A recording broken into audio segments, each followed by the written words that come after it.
So may buntag na tanan mga igsoon. Grabe nga kalipay sa panalangin nga gibubo sa Ginoo nato. And we hope that we will not change. Alright, this morning, magpadayon ta sa pagtuon sa disobedience, ikaunom. Kaning disobedience mga igsoon, mao gini makaingon ngano mga guba atong kinabuhi. Alright, let's all stand, magampo ta.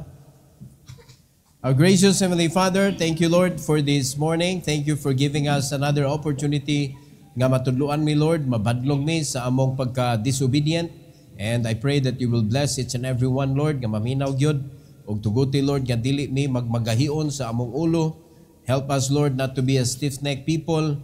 And please help us, dear God, to be a servant nga ikaw ra gyud ang among himuon nga amo sa among kinabuhi, Lord. And I pray that you will use me, empower me to deliver your message to your people. In Jesus' name we pray. Amen. You may take your seat, please. The title of this message is The Ruin of Disobedience. Pag naay disobedience, ayaw na lang yun o katingala, naagyo na'y ruin. Amen? Naagyo resulta nga maguba sa imong kinabuhi. Kay ang disobedience, God hated it so much. Sukok yun ang Ginoo ng disobedience. Mo na'y permerong sala ni sud sa iyang binuhat. Ug tungod ana, ang tanang generation sa man na damay. Mga igsoon. Mo na karon, hantod karon, epektibo nga gigamit sa yawa ang disobedience, sugod pa lang sa mga chikiting pa ang atong mga anak, makitaan na nato mga igsoon og potential sa pag-disobey. Grabe.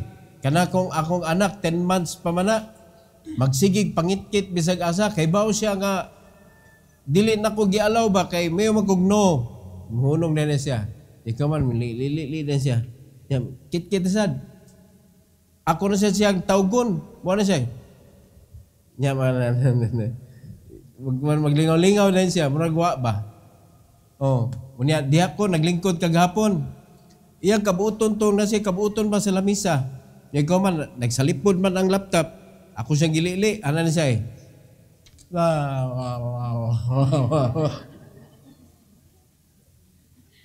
Imbis mo kamot siya, mananikamot siya. Paglili na ko na siya. 10 months. 10 months ang yawa, nagsugod na. Sulwiningo na nagsugod. Kay kamao naman. Ingon ana, grabe mga igsoon. Magkabata. Kagahapon, piting kuyawan ako kay ang mga pulis. Di kalit laghunong diha tungod sa among parkinganan ba?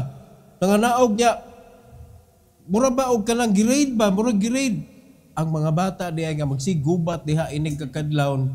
Mo dito ilang gipanggukod niya dito ni tago ba wo kabantay niya si Timti piting kuyawa.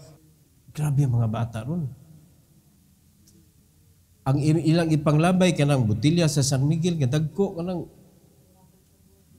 magbuto lagi na diha sa daan o niya ang mga butilya katag butilya inigagi sa mga sakyanan. Kuto-kuto. Bata pa. Di mahadlok kay di mapriso. So diin man na nagkuan diin unsa may kinsa may nag-orchestrate anang mga bata. According to the Bible, di gyud sipyat ang Bible. The prince of the power of the air worketh in the children of disobedience. So kaning mga Kristohanon nga naa makitaan nato og disobedience, controlled by the devil nang imong utok. Sa musugot kag sa dili, adto jud kadadon ana sa imong ruin. Because there's always ruin in disobedience, mga igsoon. Tulo ka butang ani nga message. Number 1, pride diminishes obedience. Pride diminishes obedience. Kita gitudluan ta sa Ginoo to obey. But because of the pride in our heart, baunay mulig-on sa imong disobedience. So mo diminish ang imong obedience side, mo dako ang imong disobedience side sa imong kinabuhi, mao na nga ang mahitabuan na wa na, di na kamutuman. Si King Saul, mga igsoon, is a perfect example. Saul's rise began in humility. Nindot kayo. But pride distorted his perception and dulled his obedience. He forgot who placed him in power.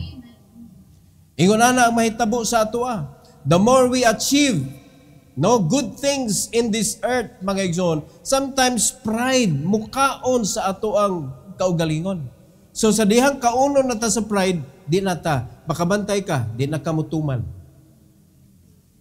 Mga anak, samtang dili pa, naapa sila sa high school, sigyag kasapan sa ginikanan, kay magagahi kay ulo, niya, mutuman, mahadlok pa sa ginikanan, pag-abot na sa college, hapit na mo graduate, murag ang mga ginikanan, mag-careful na, kay musukol-sukol na ginahinay ang mga anak. Pag-graduate na, wa na ang ginikanan, di nakakasaba. Labinag ni income na, wa na ang ginikanan, tupong na sila. Unsa may nito nga? Pride. Pride because sa ilang na-attain, sa ilang kinabuhi. Pride because of their job, probably. Nga dako silang sweldo, naa sila sweldo, nagdawat na sila, so na-change na ang ilang karakter, na butangan sila og garbo ni Satanas sa ilang kasing-kasing, mo diminish ang obedience. Madugay pag di na nimo makontrol ang imong ginikanan, mahimo na nimong ulipon. Mao na imong sugo-sugoon, ma palihog kog labaon niya ani ma palihog niya kog luto ani ma palihog niya kog limpyo ani ma bantayon niya akong mga anak mahimong ulipon, mga igsoon. And that is because of your pride. So pag nawala na ang obedience, diha na magsugod ang imong problema. Kay diha nagsugod ang problema ni King Saul, mga igsoon. 1 Samuel chapter 15, 17 to 19. Ingon's Bible, mga igsoon, verse 17, and Samuel said, when thou wast little in thine own sight, wast thou not made the head of the tribes of Israel? And the Lord anointed thee king over Israel. Nalimot magkakinsay gabutang nimo. Nakahinumdom ba ka kinsay para sa mga anak ba? Nakahinumdom ba ka nga sa dihang gamay pa ka, ginapatutoy ka, gibantayan ka, wag gyud makatugdon lamok, hasta lamok patay gud, basta inigtugpas lamok patay. Wala gyud na wala ang pananaw sa imong ginikanan, masakitan ka, masakitan po ang imong ginikanan. Pero sa dihang ikaw na mo decide sa imong kinabuhi, mura magkag nakalimot, diin kagikan. Ingon na pagkahitabo ani.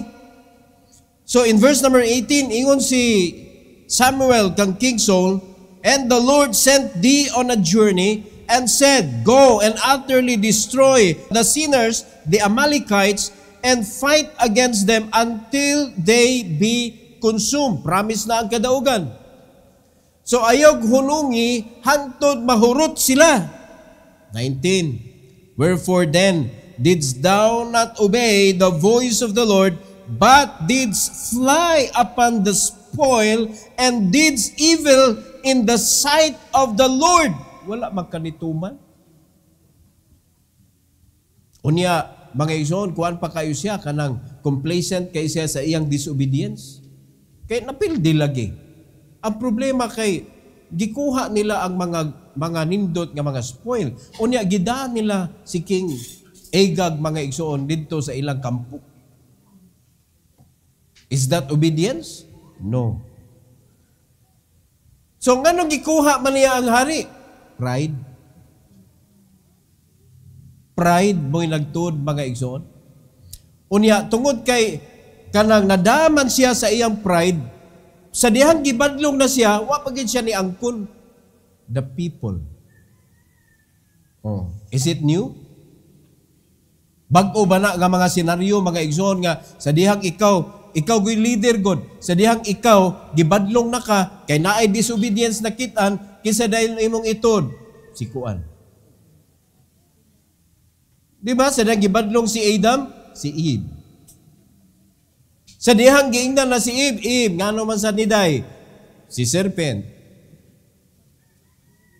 Wala gi direkta ba nga mo angkon kabitaw sa imong sayop? Unsa may nagkuan na nagdumala ana sa utok sa usa ka tawo?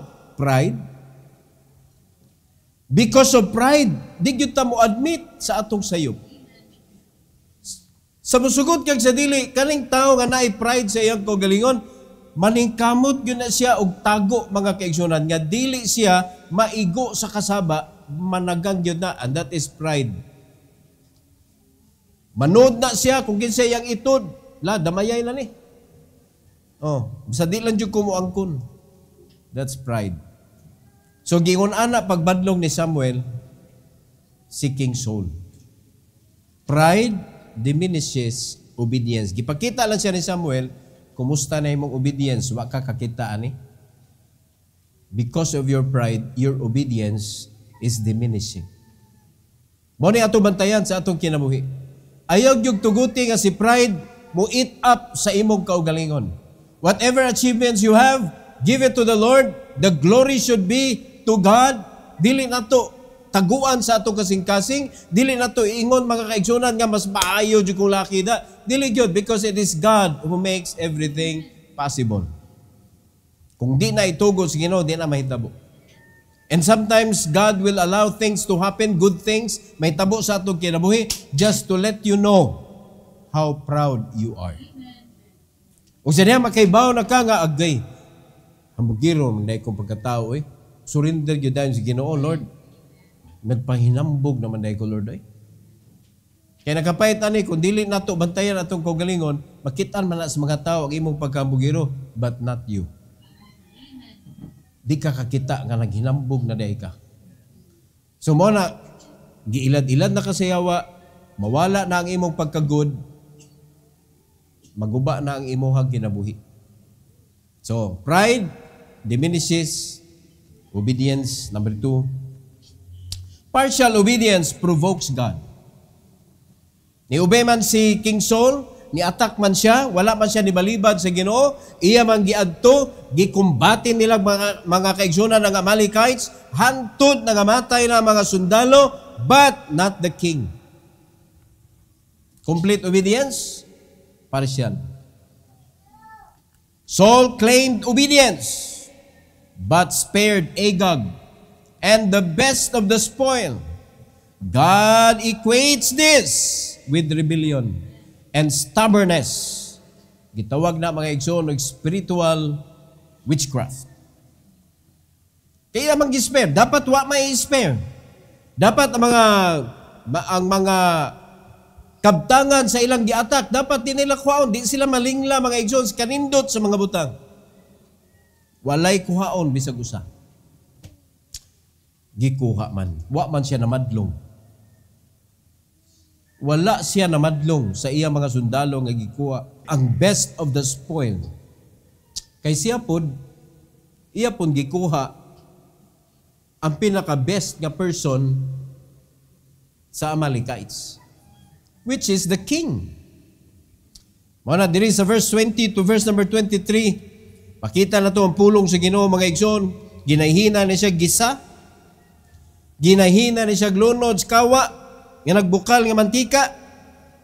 Ingon diri sa verse 20, and Saul said unto Samuel, Yea, I have obeyed the voice of the Lord, and have gone the way which the Lord sent me, and have brought Agag, the king of Amalek, and have utterly destroyed the Amalekites. Wag yun siya kita siyan sayo.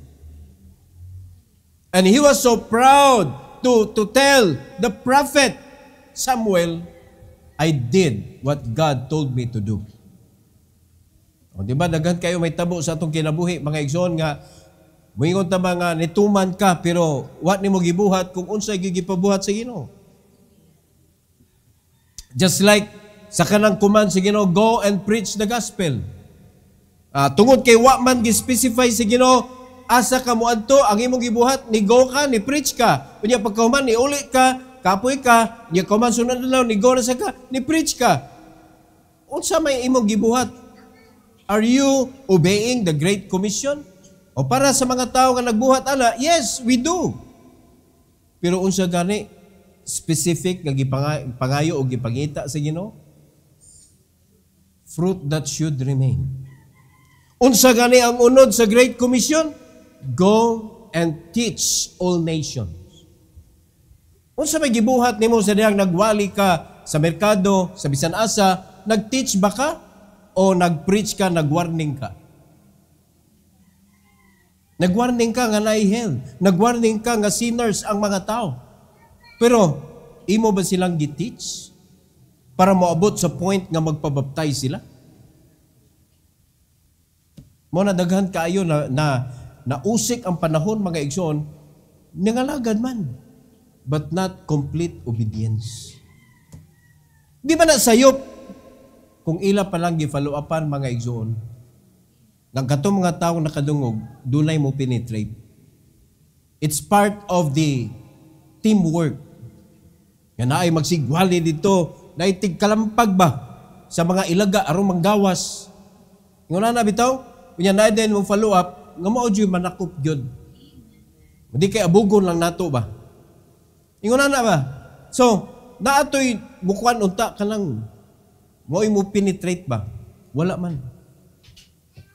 So, gibiyaan nimo ang lugar, ganay mga taong nasuko, sabaan, tawhanaw eh. So, kato nakapaminaw gamay nga medyo nito unta, saba bitaw. Wa na, gisakmit na ang liso nga imo gitanom. Hinumdumi ha, mo nagingon si Ginoo, tuwa sa wayside nimo nabutang, ang langgam, gidagit ra ang liso. Wa jud katurok.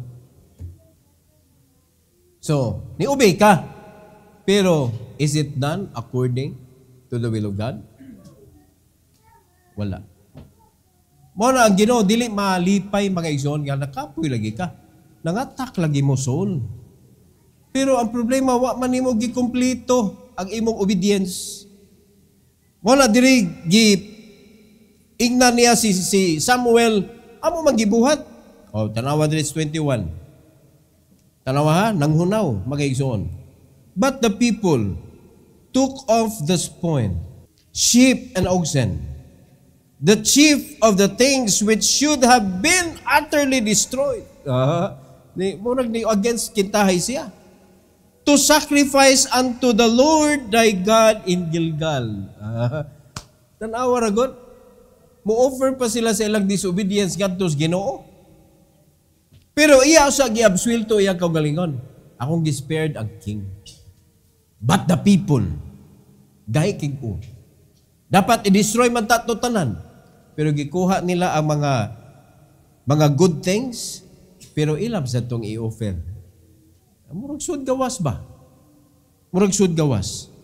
Pero paminaw na to, unsay gisulti ni Samuel, mga igsoon. 22, and Samuel said, hath the Lord as great delight in burnt offerings and sacrifices as in obeying the voice of the Lord? Behold, to obey is better than sacrifice, and to hearken than the fat of rams. Nituman unta ka, bahalag wa kay ika-offer. Mao niya mga tao usahay, mga igsoon. Because of their pride, concerned kay sila silang i-offer, but disobedient kaayo ang kasing-kasing. O karon hapit na ra ba atong first fruit? Basig concerned kay ka nga matigom nimo imong first fruit, unya pagkahuman pride ang nag-push because you did not obey the process. You did not obey how God wanted you to return it. Diha sangit, mga igsoon. So, it is still considered as rebellion. Kaya ang imong pag-uli, pride man, mura maog ka ng, plito ako. Magiro mo ka. No? Equals ra mo atong wala. Mga igsoon. Mo na ang kaning mga gisugo sa Ginoo, tumanon gyud nato according to what the Bible says. Kaya naa diha ang tinuod nga panalangin. Di ba? kung panalitan, di nimo ma-comply, be humble enough to admit, Lord, I'm sorry. Kunya, yearly? Repetitive mistakes means rebellion gyapon. Mo nalikayan na to ang pagka-rebelde, mga igsoon, kay wagi panalangin diha. So, klaro kayo ang badlong ni Samuel. To obey is better than sacrifice. So kung unsa man na ang imong giplano nga buhaton nimo sa buluhaton sa Ginoo, bisan pag naa siya'y grabe nga sakripisyo nga imong ibutang diha, but you did not follow what God tells you to do. To obey is better than sacrifice. In verse number 23, English Bible, for, tanawan sa equals, rebellion is as the sin of witchcraft, and stubbornness is as iniquity and idolatry. Because thou hast rejected the word of the Lord, he hath also rejected thee from being king. Suko ang Ginoo. Ni-reject magka sa Ginoo, i-reject po kaniya. So mangutan ako ninyo, kani nga balaod si Ginoo karon sa church age? Nagpadayon ba ni? Yes. Nagpadayon ni mga igsoon. Kaya ang bulaton si Ginoo nagpadayon. Nagpadayon mga igsoon. So dili na kabubuton sa pastor nga ibutang ka diha unya tagtangon ka. Kabubuton na sa Ginoo.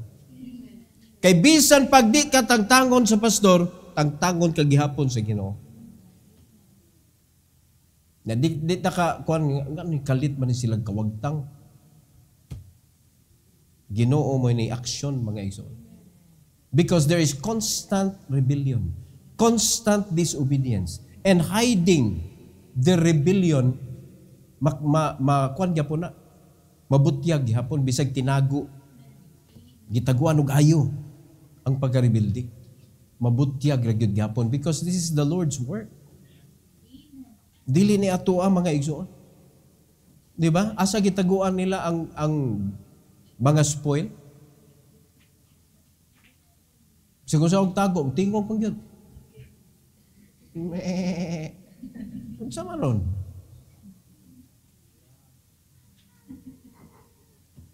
Di ba? So, rebellion ang tawag sa Bible. Rebellion ang tawag sa Ginoo anang incomplete obedience. Nituman ka naman lang. Nganong di naman lang nimo kumplituhon? O, di ba? So, dili maayo. Partial obedience provokes God. Number 3 and last. Position lost through persistent rebellion. Sayang kayo, unsay iyang posisyon? Hari. Unsay atong posisyon? Layo ra kay ta sa posisyon ni King Saul. So ang posisyon ni King Saul, kinatasaan na guna nga posisyon, gitangtang pas Ginoo. Disobedience cost Saul his crown. Though he begged, the decision was final. His calling was revoked and his legacy marred. Sayang kayo. Inumdumi ha, tinawag biya tatanan. We are called to be saint. We are called to go. Kana nga calling mga kaigsunan, makapanindot na sa atong legacy. Kung mutuman ta, mga matay magyud tatanan, pero ang atong gibinlan mga kaigsunan, magguna-huna og maghinumdum tungod God will cause that to be remembered. Kanang imong legacy ba? Ang Ginoo mo kosa na nga mahinumduman jud ka kato si brother ko grabe. Kani mga bunga ni nila. Manag-asawa. Legacy. Nindot kayo mahinumduman og makita mga kaigsuonan. Pero ang problema pag maguba na ang imong legacy. Unsa may mahinumduman sa mga tao, ang guba ni mga legacy. Kato sila si Kuan, dili, grabe to, daghanang gipahilak atong mga tawhana. Noon sa klaseng legacy imong ibilin. Kasi musugot tag sa dili, naamag yun tayo ibilin nga legacy. Marred or good legacy? Ayaw guba, mga igsoon. Ang atong pagtuman sa Ginoo mo na makapanindot sa atong ibilin. O nga mag-suffer baya ang atong mga anak baya. O dili lang kay ang atong mga anak mag-suffer sa atong bad nga legacy, has sa atong mga apo. Ang generation mo atong gisgutan, mga igsoon. Pero kung atong tarungon atong legacy, ang mag-enjoy ana, sila gyapon. Atong mga anak, atong mga apo, apos tuhod, apos kiting, apos tungkod, apos kuko, apil lang, apos ingron, o ka mga buling dihan nanuksok sa kuko. Tanang klase, nakaliwatan, mga igsoon, makabenepisyo sa legacy nga ato ibilin. So, kita gibutang mantas Ginoo karon sa pinakanindot nga lugar nga posisyon nato, servant of God.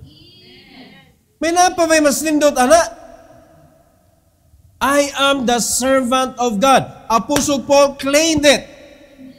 The servant of God. Jude claimed it. Matthew, all the apostles, ni-claim sila, I am the servant of God. They were so proud to claim that they were the servant of God. What about us today? Are you proud to claim that you are the servant of God? Makaingon ba ka, na mangutanan nimo kanang unsa may imuhang trabaho? Proud ba ka maingon servant of God? Servant, sulugoon. Sulugoon sa Dios. O ang imong isulti, kuan ko kanang leader ko sa among church. Leader, dili servant. Servant ka. Di ba? Servant ka. Kita tanan. We are all servant of God. Pero kana, sayang kayo nga posisyon.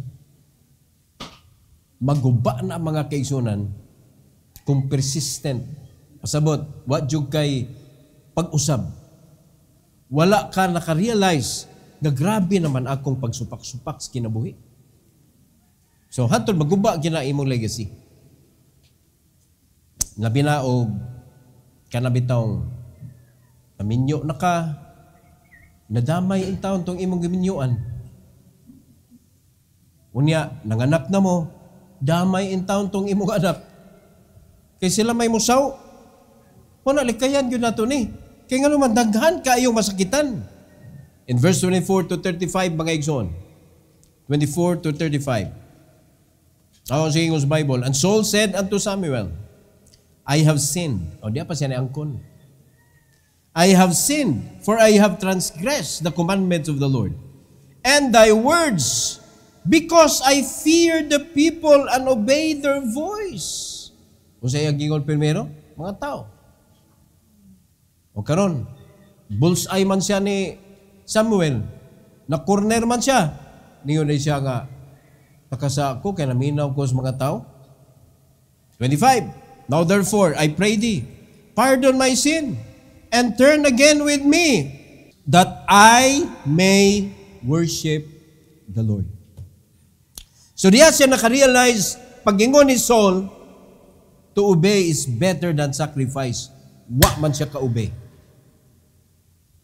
So nadaot ang iyang worship.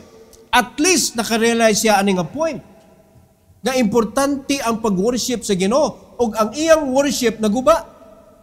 Dili na siya ka-worship sa Ginoo tungod kay naa siya gikuptan nga sala. Unlike sa mga Kristohanon karon, daghan kay sala gitaguan, grabe kay maka-worship. Di ba? Grabe kayo makapakita sa ilang kintahay nga holiness. Arang-arang si King Saul diri, kaya ni-admit man din siya pagkasakpan na niya. Wa naman siya nanamay og lain. Iya naman giangkon. Please, pasaylo ako.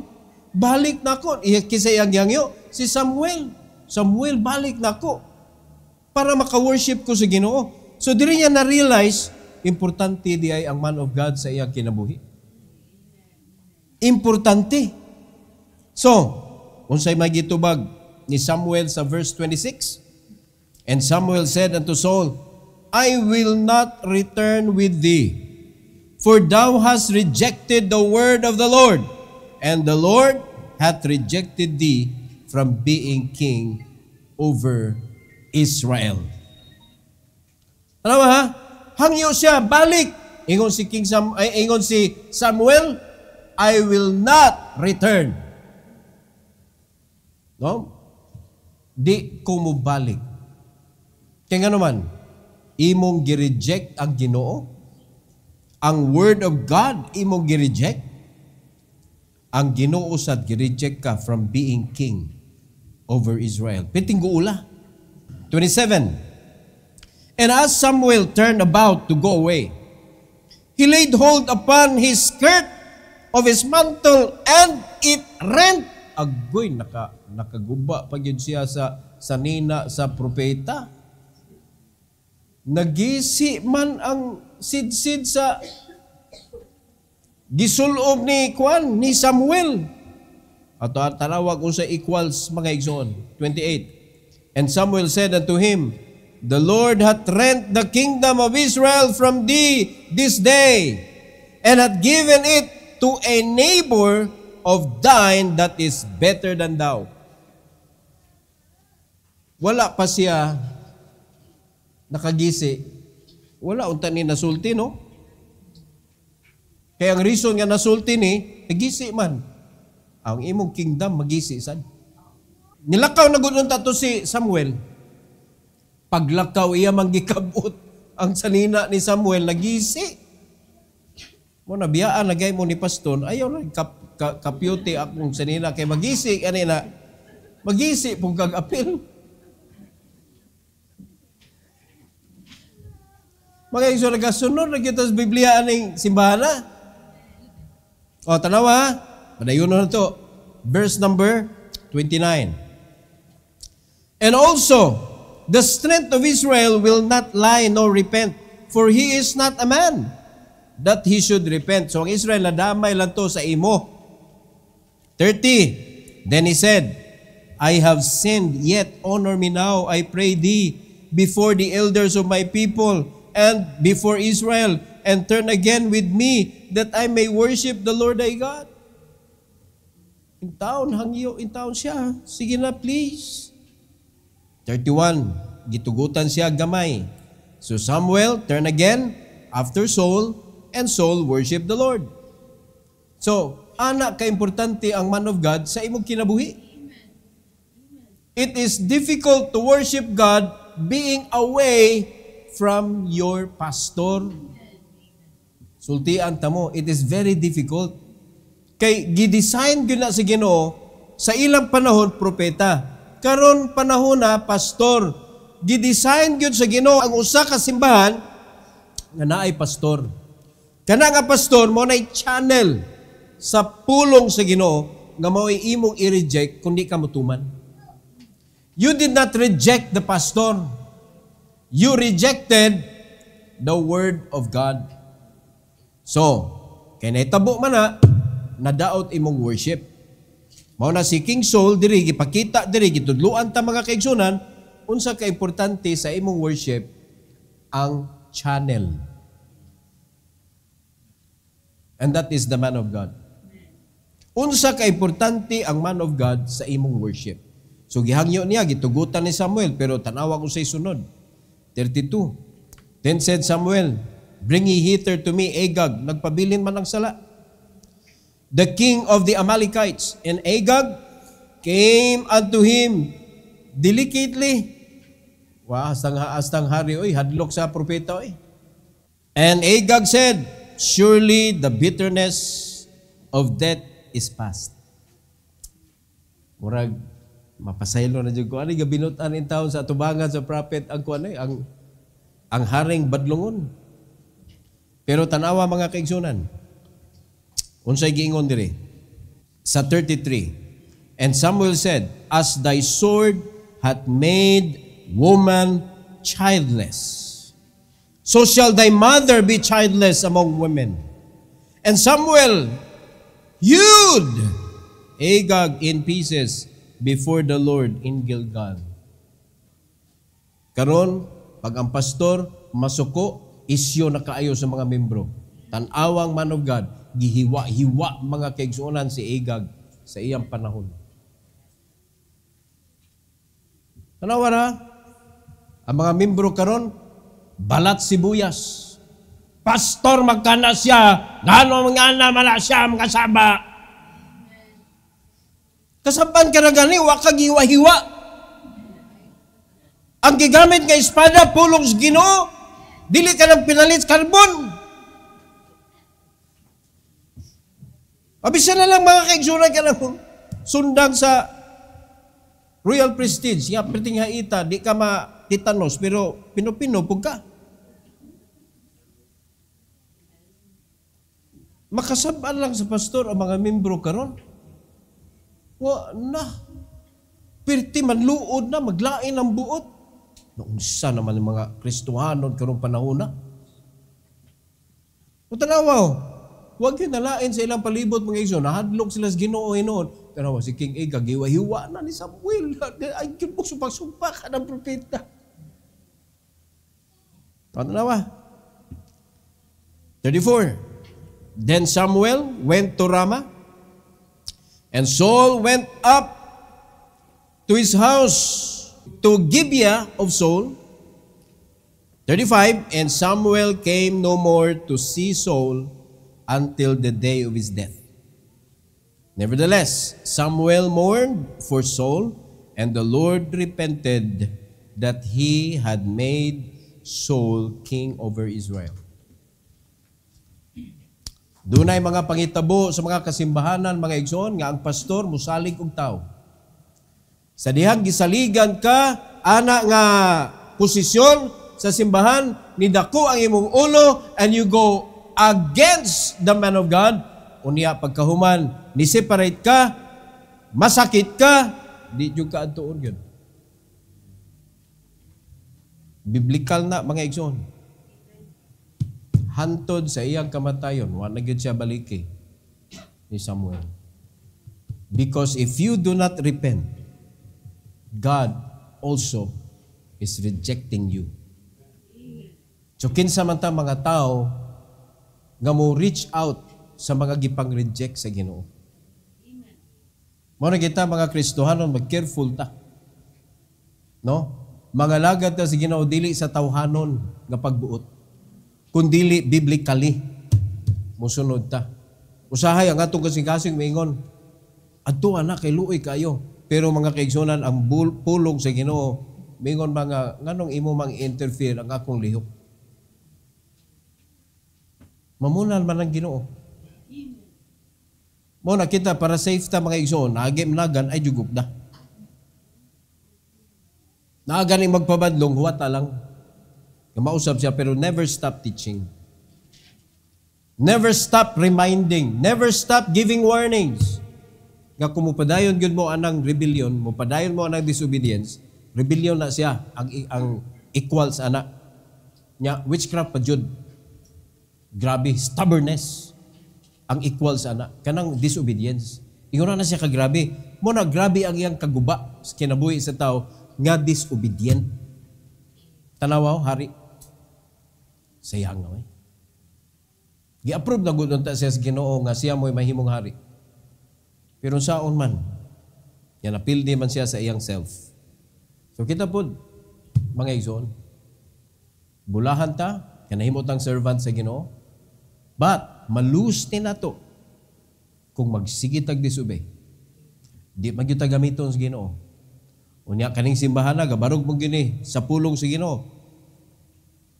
No? Kita ba ta? Kita ba mo nga namunit ko diha og mga rebelde sa mga kasimbahanan gidana ko diri para managhanta? Di jud ko mamunit anang mga klaseng tao mga igsoon. Niya kung dadon diri para unsaon man mo. Nga ako man ang responsibilidad nga proteksyonan ka. No, nga warningan ka nga ay mo sig paminaw anang mga tawhana. Pero maminaw gyud mo, ang pulong sa Ginoo imong i-reject. Ang pulong sa Ginoo para aning simbahan na naara diri gihatag aning pulpito ha. Wala sa pulpito sa laing simbahan. So kung adto ka dito magyampungan, adto ka dito mangita og pagkaon para sa imong kalag, impakso ka mga igsoon. Masaag ka, di ka kakita sa direksyon aning simbahan nga diin gisugo ta sa Ginoo. Mao na ani mo diri, di ka mahaom. So kay di man ka mahaom, makaingon day ka, I am not for this church. Then who are you to say you are not for this church if it is God who added you in this church? No. So nakapaingon nimo, I am not for this church, is you. Your pride, your disobedience. Amen? So, bisag asa pa nimo ibutang imong kaugalingon, wa jud mo haom. Kay di ang makadiri gibutang sa Ginoo. Makahawa ra ka diri kung ipadala ka isip usa ka missionary, pastor, but totally wa ka nahawa sa buluhaton sa Ginoo. Ingon ana ang kalihukan sa Dios mga igsoon. So it is very important nga in line ka sa imong pastor. Kaya naa diri mga igsoon, naa diri ang authority nga gihatag sa Ginoo. So let's serve the Lord together. Minus disobedience. Kay priting sakita ana. Nakita mo sa kuan? Sa lihok sa Ginoo. Unya okay ra mo ani kamo nay buhatan ani sa Ginoo. Priting paita. And that is the ruin of disobedience. Guba gyud mga igsoon. Guba. So, kung ato lang i-picture out karon, sige kag kontra sa simbahan, magsige kag pasakit sa imong pastor, mabot panahon masakit ka, di ti ka tuon. Kay ikaw dapat mobalik sa Ginoo. Ikaw dapat ang mubalik sa Ginoo. Kay ang pastor naara gyud na diha sa tiilan sa Dios. Why mang-abog aning simbahan na mga igsoon? Why mang-abog? Mao na kunay nakita na to nga nagpabadlong, inigbalik ana, balik. Welcome. Di ba? Dili kalikaya nimo, rabat na nag-welcome song ka ganina. Di kay ini kana there's a welcome here. Unya badlungon na there's a welcome here. Diretso na ka diri speakers. Wa ganid jud na ganid. Welcome tanan. No, kay watay angay nga mudili. Watay angay nga muhingilin.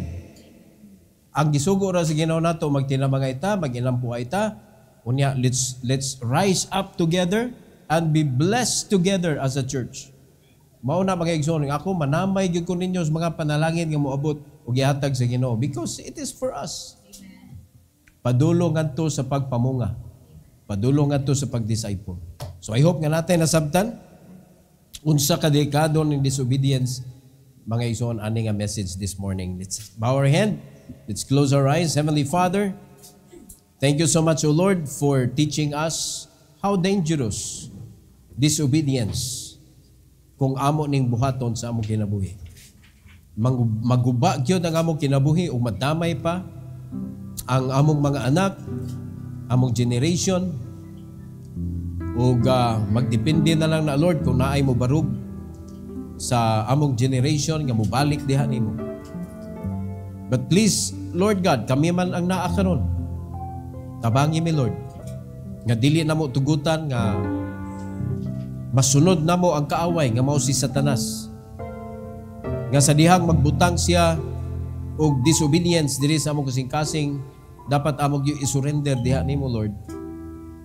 And we will always listen and not rejecting your words so that we may know what to do. And help us to do it heartily and willingly.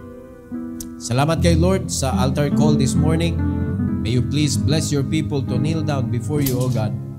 Kinsa man to ang gibadlong nimo this morning that there is disobedience in their heart, I pray, dear God, that you will help them to come and to ask forgiveness. And maybe there are some in this church, O Lord, nga imong gi-commend through your message. Let them come to give thanks to you, O God, to honor you this morning. For your glory, I pray in Jesus' name. Amen.